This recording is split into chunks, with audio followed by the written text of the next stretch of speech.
அரசு ஊழியர் சிறைக்கு போனார்னா உடனடியாக அவர் சஸ்பெண்ட் பண்ணும். சஸ்பெண்ட் செய்யப்பட்ட பிறகு அவர் விசாரணை அலுவலர் நியமனம் செய்யப்பட்டு 90 நாளுக்குள்ளார பதவி நீக்கம் செய்யப்பட வேண்டும் அல்லது துறை ரீதியான ஒழுங்கு நடவடிக்கை கைவிடப்பட வேண்டும். மேலும் தேவை என்றால் 90 நாட்கள் எடுத்துக்கொள்ளலாம். ஆனால் சாத்தான்குளம் குற்றவாளிகளுக்கு 6 ஆண்டுகள் ஆகியும் கூட இன்று வரை சஸ்பெண்ட்ல தான் இருக்காங்க. விசாரணை முடிக்கப்படவில்லை. விசாரணை அதிகாரிகள் விசாரணை முடித்து அறிக்கை கொடுக்காததனுடைய காரணமாக அவர்களுக்கு சாத்தான்குளம் கொலை குற்றவாளிகளுக்கு காவல்துறை சார்ந்தவர்களுக்கு அரை சம்பளம் கொடுக்கப்பட்டது. தற்பொழுது 75% முக்கால் சம்பளம் சிறையில் இருக்கக்கூடியவர்களுக்கு 6 ஆண்டுகளாக கொடுக்கப்பட்டு வருகின்றது.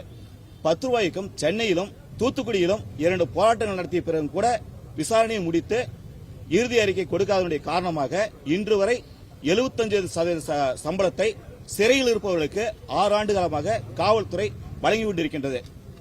தற்பொழுது நீதிமன்றம் இவர்களை குற்றவாளி என்று அறிவித்திருக்கின்றது. நீதிமன்றம் குற்றவாளி என்று அறிவித்த பிறகு எந்த விசாரணையும் இல்லாமல் அவர்களை பதவியிலிருந்து அரசு பதவியிலிருந்து டிஸ்மிஸ் செய்ய வேண்டும் என்பது இந்திய அரசு சட்டத்தினுடைய விதி. தமிழ்நாடு அரசுடைய ஒழுங்கு நடவடிக்கை விதிகளும் இதைதான் சொல்லுகின்றது. ஆனால் தமிழ்நாடு காவல்துறை தமிழக அரசாங்கம் இன்று வரை சாத்தான்குளம் கொலை குற்றவாளிகளை நீதிமன்றம் தண்டித்த குற்றவாளிகளை நீதிமன்றத்தால் கொலை குற்றவாளி என்று அறிவிக்கப்பட்ட காவல்துறை சார்ந்தவர்களை இன்று வரை காவல்துறையுடைய பதவியில் தமிழக அரசாங்கம் காவல்துறை வைத்திருக்கின்றது.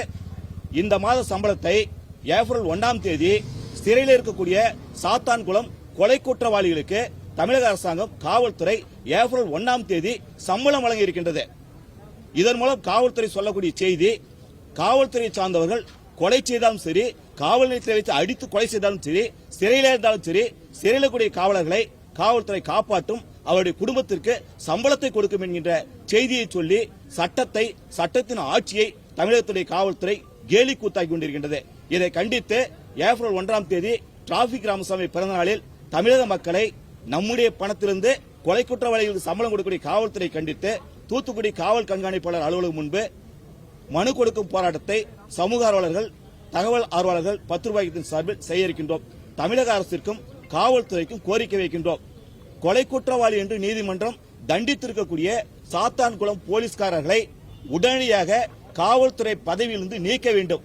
இல்லை என்றால் ஏற்கனவே இறந்து போன ஒரு காவல்துறை சார்ந்தவருக்கு தமிழக அரசாங்கம் அரசு மரியாதையை கொடுத்திருக்கின்றது. அவர்களுக்கு காவல்துறையில் கருணை அடிப்படையில் பதவி கொடுத்திருக்கின்றது. இவையெல்லாம் தமிழகத்துடைய பொதுமக்களை, தமிழகத்துடைய வாக்காளர்களை, சட்டத்தின் ஆட்சியை நம்புவர்களை காவல்துறை கேலி கூத்தாக மாற்றிக் கொண்டிருக்கின்றது. இந்த போக்கினை மாற்றிக்கொண்டு நீதிமன்றம் தண்டித்த இந்த கொலை குற்றவாளிகளை தமிழக அரசின் காவல்துறை பதவியிலிருந்து உடனடியாக பதவி நீக்க செய்ய வேண்டும் என்று தமிழகத்துடைய காவல்துறையை, உள்துறையை கேட்டுக்கொள்கின்றோம். தேர்தல் நடத்திய விதிமுறைகளுக்கும் இதற்கும் சம்பந்தம் கிடையாது.